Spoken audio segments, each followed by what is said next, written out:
Talk a little bit about procrastination. Who in here struggles with procrastination?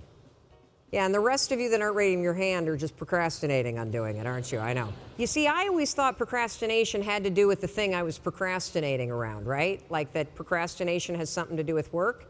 Believe it or not, procrastination has nothing to do with your work. Procrastination is a form of stress relief. Let me explain this. So let's say that you've got some stuff going on in your life, and heck, who doesn't have stuff going on in your life? Maybe you're fighting with your significant other. Maybe mom's or dad's health is failing and it's really, really upsetting you. Maybe you've got some financial stuff. You put too much of your savings into Bitcoin, and now that that's crashed, you're stressed out about it, right?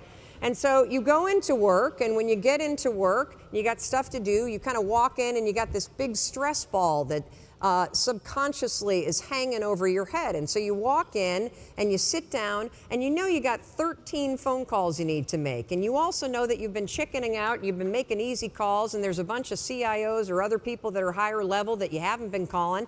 And so as you sit down to do it, and you got the stress on your shoulders, your brain it starts to go, wait a minute, well, you want me to make a call to somebody that I'm scared to make? Absolutely not. I'm so stressed out about, can we just watch some cat videos for a minute? And next thing you know, an hour's gone by. And then, of course, what do? You beat yourself up.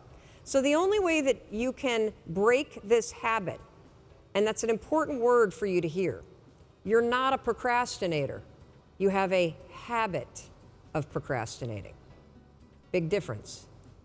Because if it's a habit, I can teach you to use science to break it.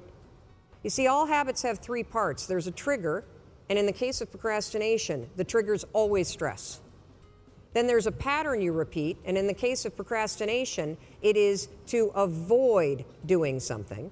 And then there's a reward. You get a little stress relief. The only way to break a habit, you guys, is not to deal with the triggers.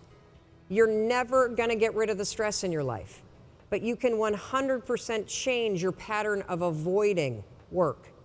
So next time that you're in a situation where you feel yourself hesitate, you spent way too much time checking out the highlights from last night's scores, what you're going to do is you're going to go, oh, I must be stressed out about something. Acknowledge the stress. Then go 5, 4, 3, 2, 1. I want you to count to yourself because I want you to interrupt the habit that's stored here, and I want you to awaken your prefrontal cortex. Then I want you to just work, just for 5 minutes. The reason why I want you to only work for 5 minutes is because your problem isn't working. It's the habit of avoiding. I just need you to start. And here's the other cool thing. We know based on research that if we can get you to start, 80% of you are going to keep going.